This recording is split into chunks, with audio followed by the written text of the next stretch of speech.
Hi, DE Psych. Well, this is our last of our lectures. The next time that I see you, my juniors, likely it will be in passing this summer or hopefully in the halls this fall.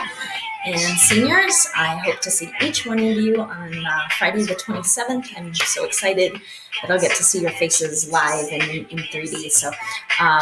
But this is our last little lecture, and I don't know that it is much of a lecture. It's a short one, but I tried to choose a topic in social psychology that I felt was kind of a positive note to end on, and I realize I don't even have the PowerPoint up, so I'm going to go ahead and pull that up. But yeah, so our final topic for this last lecture is going to be something known as altruism. And it's one of my favorite topics to talk about because it is a positive topic. So I'm going to turn off the graduation song and let's talk about altruism, a great positive topic to end this year on. So I usually like to end the year on this topic because, like I said, it's a great, good thing that we know about psychology, and many psychologists have started to focus more on positive psychology, and this is one of the big topics. So let's talk about altruism. Altruism is the act of helping others without expectation or reward. And what I want to talk about today is how we tend to unconsciously, sometimes consciously, do a little calculus in our head to figure out, do we want to be altruistic? So this is the big thing. First of all, we can't be altruistic if we don't notice somebody needs our help. If we don't know that somebody needs our help, we can't be altruistic. So the calculus behind altruism is, first of all, you got to notice the incident that your help is needed. If we notice the incident, then what we do, and this can be made in a snap decision, we interpret, is the incident an emergency? If it's an emergency and we see that our help could mean life, death, or happiness, harm, that type of thing, then we decide whether or not we're in a position to help. Okay? If we don't interpret it as an emergency, we tend to not help. All right? We tend to pass it by. But if we interpret something as an emergency, then we go to the next step. Is it our responsibility? And a lot of responsibility comes down to, is that person in my community? And what do I mean by that? Well, if you were walking down the halls of the high school and you saw somebody drop all their papers and papers went flying everywhere, you would quickly do a calculus. Is this an emergency?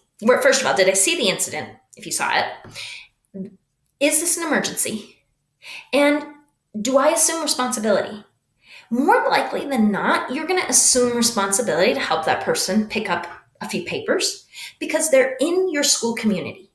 They are in your community of peoples, okay? The more we perceive people as in our community, then the more apt we are to help. It's why oftentimes a lot of the programs designed to raise money are going to go first to the people that they know, then to strangers, because strangers aren't going to be as apt to help. So we do this quick little calculus in our head. And the last step of, if it's my responsibility, then I will take that on. So a ton of different examples of this have been studied, and it's really interesting. When we do not see somebody as part of our community, we don't tend to help. So I have a couple of videos that I want you guys to watch. Okay, so here you see with my slide, do they belong to my group, my community? All right. And so I want you to watch this video. This is a 13-minute video about babies. And are we born good or are we born evil? Do we have altruistic tendencies from the start, or did we learn those? And this is a great video about some of the experiments that have been done with altruism. The last thing And these are just some things that you can ponder, because you do have an extra credit discussion that you can weigh in on. How important is education to humanity? And can we understand why the younger years are so important? All right. And then the last video is a 23-minute TED Talk about one of my heroes of psychology, and that's Philip Zimbardo. We didn't get a chance to go into too much detail about Philip Zimbardo's Stanford prison study, but he will talk about it in this video. There is some graphic footage in his TED Talk, because he's going to show you how conformity can lead to evil, but how we are altruistic in some part of our nature. So we fight this good and evil. And he's done many studies. He studied the kind of the man as evil, and then he turned his studies in his latter years in looking at how man is naturally good. So these are two amazing videos. I do have an extra credit discussion. So, really, honestly, you probably could look at these videos really quickly and be like, I'm not going to do it. And that's fine. But at the same time, this is an area of psychology that if you are truly interested in psychology, it is worth your time to look at. Because I think at this time in our history right now, recently I was talking with somebody, actually it was on Facebook, and I was talking about how I can crave so much human interactions right now, but be so disgusted by humanity right now.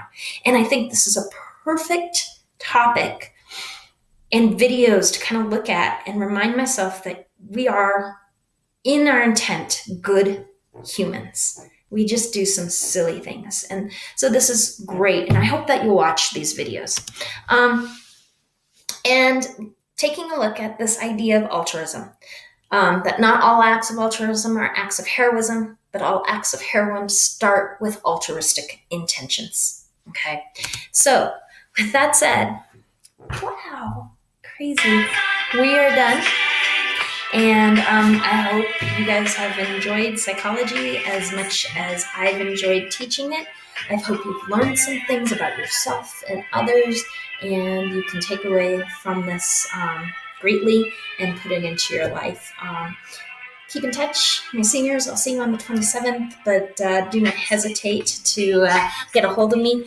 I hope you guys are enjoying and finding it worth your time to sign our yearbook, or our senior sign-off. I don't want to say yearbook, but our senior sign-off, and at least saying goodbye to some of the people that you may not have a chance to say goodbye to due to our extremely weird circumstances. All right. So, guys, have a wonderful, wonderful summer, and bye.